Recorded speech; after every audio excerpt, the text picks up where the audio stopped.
नाही. आणि तुम्ही अगोदरचे आता आहेत आणि पुन्हा अनादि अनंत हे तुमचं काय स्वरूप आहे. म्हणून इथं महाराज म्हणतात ही सुसुप्ती अवस्था. आणि ती सुसुप्ती अवस्था म्हणजे अज्ञान, घन अज्ञान. सुसुप्ती अवस्था म्हणजे काय? घन अज्ञान, मोठा अज्ञान. आणि म्हणून तिथला जो आनंद आहे ते आवरणासहित आनंद आहे. आणि ते आवरण जर निवृत्त गेलं, जय जय व शुद्धे उदारे प्रसिद्धे अनावृत्त आनंदे वर्षती. माझ्या सद्गुरूंनी माझ्यावर अनावृत्त आनंदाचा काय केला? वर्षाव केला. निरावरण आनंद. कोणचा आनंद? आवरण नाही राहिलं असं, केवळ स्वरूप आनंद. मीच आनंद स्वरूप आहे.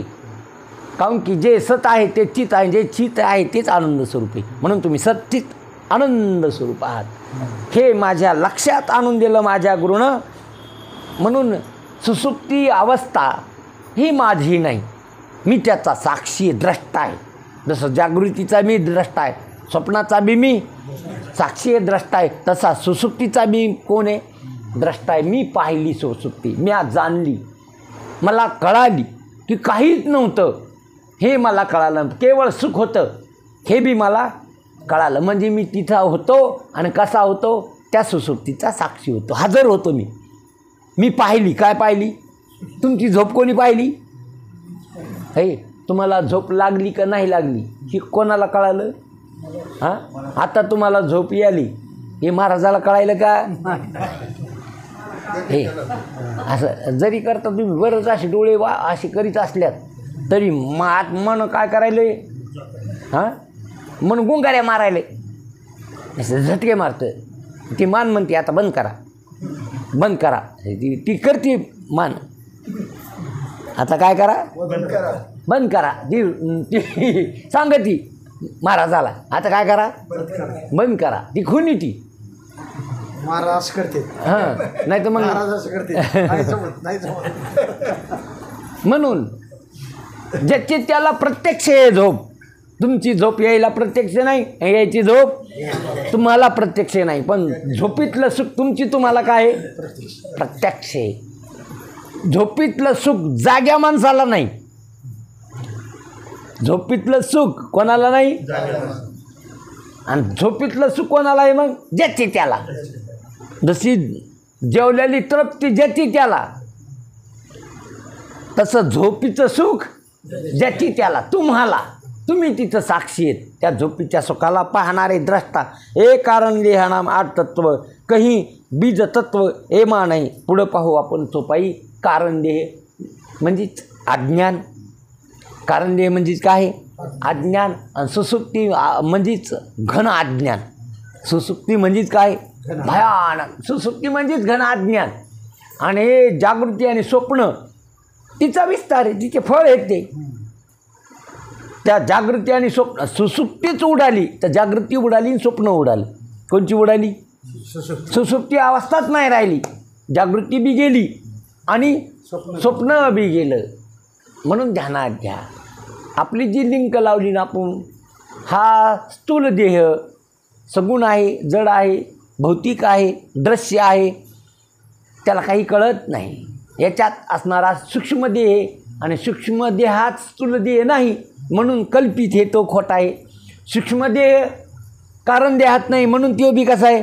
खोटा आहे. कारण देह तुमच्यात नाही म्हणजे अज्ञान तुमच्यात नाही, तुम्ही ज्ञान स्वरूप आहे. म्हणून तुमच्या ठिकाणी काय नाही? अज्ञान नाही ना. अज्ञान नाही तर मग हे काहीच नाही. अज्ञान बी दृश्य आहे, तुम्ही त्याचे बी साक्षी आहेत, द्रष्टा आहेत. म्हणून तुम्ही केवळ ज्ञान आहात. कोण आहात तुम्ही? आणि ज्ञानच देव आहे. देव कशालाच म्हणू नका ना. कोण? ज्ञानच परमात्मा आहे. आणि तो परमात्मा ज्ञानस्वरूप तुमचं स्वरूप आहे. तुमच्यावर देव वेगळा नाही. एक दृष्टांत सांगायचे महाराज. महादेवाचा भक्त होता, आहेत ना काही आता. रोज महादेवाला पाणी घालणं, अक्षिदा टाकणं, पूजा करणं, बसणं पुढं, त्याचा जप करणं. हो, 1 लोटा जल. आणि मग एक ते तांदूळ व्हायचा, त्याच्यात देखत बसला असा जप करीत, ओम शिवा करीत. उंदीर आलं आणि लागलं तांदूळ खाला. कशावर बसून? पिंडीवर बसून. हे म्हणे हो कोणचा देव आहे असा बापा. ते उंदीर आला मस्त खालाय. खराचा देव कोण आहे मग? उंदीरच देव धरला त्याने. मग काय बाबा त्या उंदराची सोय, त्याला साबण लावणं धुणं, त्याची पूजा करणं, त्याला खाऊ घालणं. ते बी लाडलं. आता खायला भेटायला लागल्यावर कशाला पोती करंडी दे, सगळं खायला भेटायला त्याला. ते मस्त बी घरात बोक्या होता पाळ्याला. एक दिवशी याचा देव बोक्याच्या तावडी सापडा. चिव चिव चिव चिव. अरे म्हणे देव तर हे होय. त्याचा देव बदलणारे माणसं आहे ना असे. बोक्यात देव आहे. नाही मग काय बोक्याला धरलं, त्याला धुवणं हे त्याची आरती म्हणा, जे देवा बोक्या, जे देव बोक्या तो मागावा मी द्यावा. त्याला काय दूध देणं, काही लोणी देणं, काही त्याची सोय असं बम झाला ते बोक्या. आणि पाळल्याला याच्या हातपायातच. कोणाच्या? त्या भक्ताच्या. ते देऊन हे भक्त.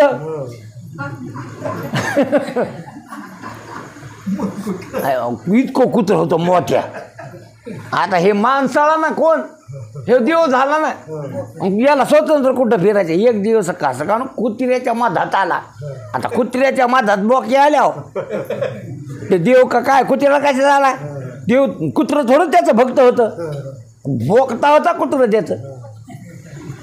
जे ठरला की जे रगडीला म्या म्या म्या. अर म्हणे आपला देव, खरा देव तो कोणी? खंडवा.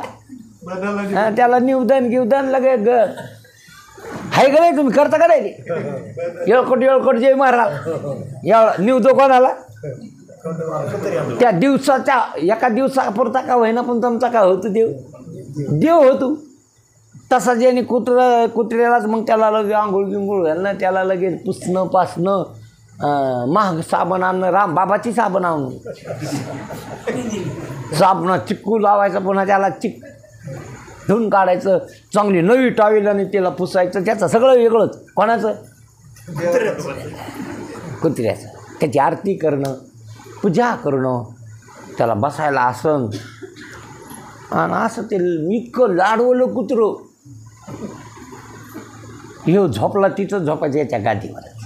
हे आपली आरोग्य त्याच्या अंगावर टाकायचं. देवाला हे वाजू नाही, देवाला खालून टोचू. हे भक्त ना ते देव. असं करता करता एक दिवस असा सणाला पुरणाचा स्वयंपाक केला तिनं. आपलं पुरणाला बसायचं, काहीतरी विसरलं हिचं तिकडं. आणि हे नवरा गेलता कुठं तरी बँकेत पैसे उचला हिचेच लाडके अक्काचे ताईचे. आणि हे काय कोण आणायला, ही बाई काय कोण आणायला गेली तर हे देव याचा पूर्ण तोंड घातलं याने. लागला पुरण खायला. कोण? देव. हिचा थोडा देव होता देव. आता ते म्हणे महानावरा लयच येडगळे. येड हे त्याला काय अकल नाही फकल. हिचा थोडा देव होता. आता त्याच्याकडे गॅस नव्हता. ते पहिली गोष्ट आहे. लाकडं होते. एक लाकडं उपचिलं चुलीतलं कुत्र्याच्या पाठीत. क्वाय क्वाय क्वाय क्वाय. त्याचा भक्त टिकून येणं. भक्त टिकून येणं पैसे घेऊन ये क्वाय क्वाय करीत. आता देवा, आता हे देव कोणाकडे जाणार? हां, भक्ताकडे जाणार ना. दोन्ही पायाचं माझं. कोणी मारलं? कोणी? मी मारलं म्हणे. जाळा तिकडं नेऊन तुमचा देव.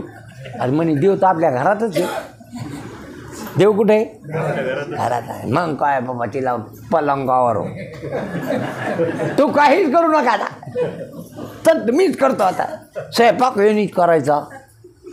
चट ऐकतात टाट. आता हिला तर बरं, हिला तर कसं झालं बरं. असं तुम्हाला मिळायला लागल्यावर बरं नाही वाटायचं कसं वाटायचं? हां, आता तुम्ही सांगा. पलंग टाकलं आणि त्याच्यावर तुम्ही गादीन लगेच तुम्हाला ऐकतं ताट पुढं. हां, पुन्हा असं चुरून खाऊ घालायला. भक्त देवाला खाऊ घालायला. अशी मस्त जाऊन इतकी आळशी झाली. आथरून टाकलं की म्हणायचं पांघरून टाका माझ्या अंगावर. इतकी काय झाली ती आळशी झाली. सकाळी यांनी उठाव, ब्रशवर ते कोलगेट त्यांनीच आपलं चिटकाव आणि तिच्या हातात द्यावा, फक्त घासायचे राहिले. पाणी आणून द्यावा, तिनं तोंड जावं, याने चहा करा, तिच्या हातात का बशी. बघ अशी लाडवली का ना, आळशी इतकी झाली की चट्ट यानेच करायची ना, नसता बसायचं, काहीच नाही, काहीच करायचं नाही. कपडे यांनी धुवा, चट भांडे यांनीच घासा, स्वयंपाक चट चट, काहीच नाही हिच्याकडे. हिच्याकडे फक्त खाता येत नाही त्याचं, त्यांनी खाल्ल्यावर हिचं पोट भरत नाही म्हणून हिला खावं लागत होतं. नाही तर तसं असलं असतं ना तर त्यालाच खायला लावलं असतं हिनं. असं काहीतरी काम होतं बँकेत, उपाशीच गेला तो सकाळी आणि दिवसभर काम झालं नाही त्याचं, पैसे भेटले नाही, बेजार झाला. आणि मग भूक लागली पोटामध्ये, आला, त्याला वाटलं आता घरी जायचं आणि काय करायचं, जेवायचं. आल्याबरोबर हिनं काही खाल्लं नाही. ही वाटत पाहू लागली कोणाची, आले का, हां लवकर बाबा ती चूल पेटन ते करा बरं स्वयंपाक. ही तर आधीच याचं टुकर काय झालं तर सारखं होतं, तिथंच काठी उभी होती. तो स्वयंपाक नाही केला का म्हणे, तुम्हाला काही कळतं का स्वयंपाक नाही केला का, हां तुम्हाला कळतं का काही स्वयंपाक नाही केला, केव्हा केला मी स्वयंपाक या 12 महिन्यात, चटी विसरलं म्हणे. मग आता लवकर करा स्वयंपाक, जे लवकर व्हायचं काय नाही ते बोटुळ्याचा भात शिजवा, दूध काढून आणा आणि 2-4 घाणे काढा. तुम्हाला कळत ना घाणे, चटकी फाट तुपाची भरणी आहे ती इथं आणून ठेवा आणि लवकर शिजवा ते भात. या आधीच्याचं टक्कुरं भानकलेलं होतं, ते घेतली काठी 2-4 कांबाळा, मेले ग मेले ग मेले ग म्हणे. देव तर जवळच आहे आपल्या, देव कुठे कुठे देव, हां देव मीच आहे म्हणजे आता कुठं पाहू देव, सापाडा का नाही, कुठं सापाडा, त्याच्याहून भिन्न नाही. सोअंत करून लिहिता सकळ काम शांता, परमात्मा परोता नाही, परमात्मा दुर्बी नाही आणि आपल्याहून वेगळा नाही. तुका म्हणे, हा म्हणून तुका म्हणे, हा तो सोय परब्रह्म मूर्ख नेने वर्म संत चरण, देवची बरे देवची बरे, तुका म्हणे खरे तुमच्याहून देव भिन्न नाही. बघा तुम्ही तुम्हाला समजा की न समजा, पण तुम्ही चैतन्य स्वरूप आत्मतत्व आहात. तुमचं काय स्वरूप आहे, चैतन्य कळणारे ज्ञान स्वरूप, चैतन्य स्वरूप हे तुमचं काय वास्तव स्वरूप आहे. आणि हे सगळं शास्त्र, संत, वेद, वेद ज्ञान, शास्त्री कारण, 18 पुराण तुम्हाला गाती. हरीला गाते म्हणजे हरी आत्मा आहे आणि आत्मा मी आहे.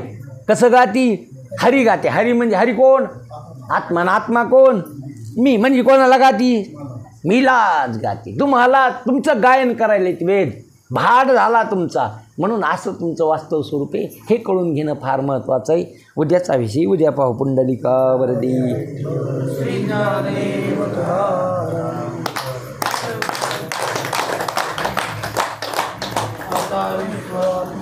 देवे वाग्यज्ञ तो सवे, तो सोने मज द्यावे पसाय दान ही.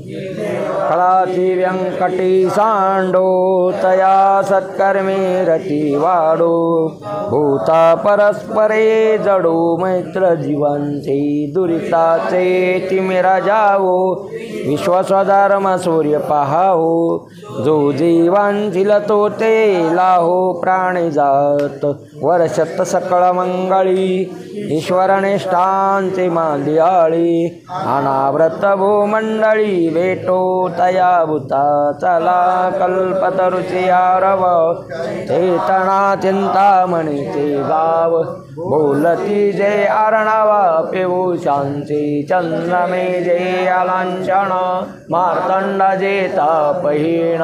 ते सर्व ही सदा सज्जन, सोयी रे होतो किंबहुना सर्व सुखी. पूर्ण होमो नेतेनी लोकी, भजी जो आधी पुरुषी अखंडी. आणे ग्रंथोपजिये विशेषी लोकी, द्रष्टा द्रष्ट विजय होवावी. एत म्हणे श्री विश्वेश्वराहो, हा होईल दान बसावो. येणे वरी ज्ञान देवो सुखिया, येणे वरी ज्ञान देवो. येणेवरी ज्ञानदेव सुखिया झाला. ओम शांती शांती शांती. पुंडलिका